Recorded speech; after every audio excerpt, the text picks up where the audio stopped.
Hi there, and welcome to the Freezerworks 2019 Learning Series, your visual guide to our new and improved sample management software.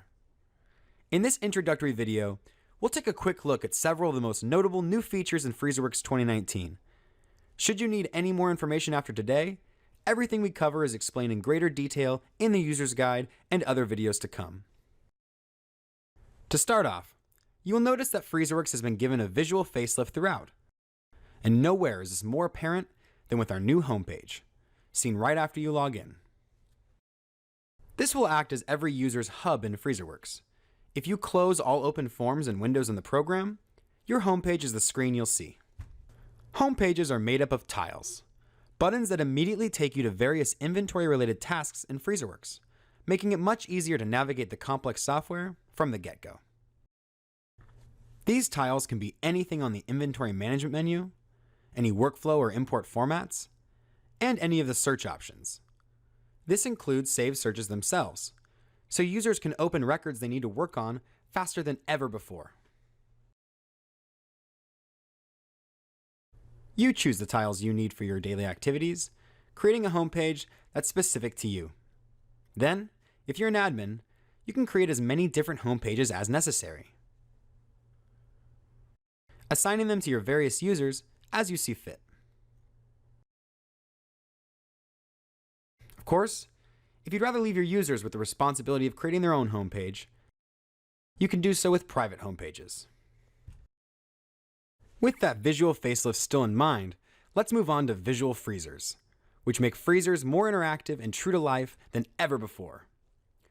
When configuring freezers, exploring freezers, moving aliquots, and assigning positions on an entry form, you have a new graphical interface that can visualize your entire freezer and all of its subdivisions.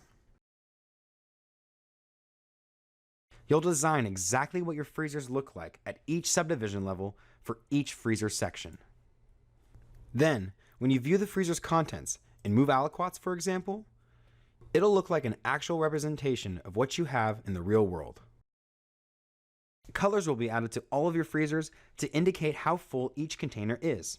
We call this freezer capacity, and it makes judging the health of a freezer and finding space simple.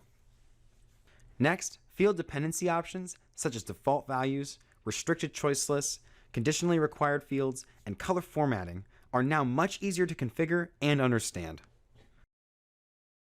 Like many advanced search tools out there today, you'll build your dependencies row by row using lists of comparators rather than radio buttons. For example, these are default values for the field physician.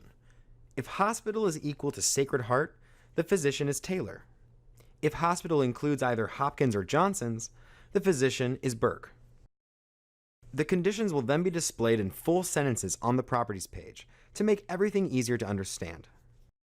Restricted choice lists, conditionally required fields, and color formatting all work a lot like default values, but consult our user's guide if you need specific instructions. Moving along, in an effort to standardize even more of Freezerworks, workflows have received two major updates: a new workflow type for creating subaliquots, and a new task for ordering tests through a workflow. For the subaliquot workflow type, it's pretty simple. Run this workflow on aliquots you're spinning down to create more from.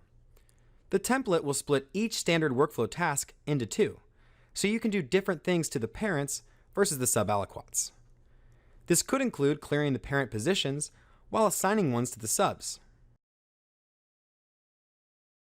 or ordering tests only for the new subaliquots, or vice versa. Of course, tests will now be available for ordering in any workflow type. You'll find the new page right above invoicing when configuring a workflow.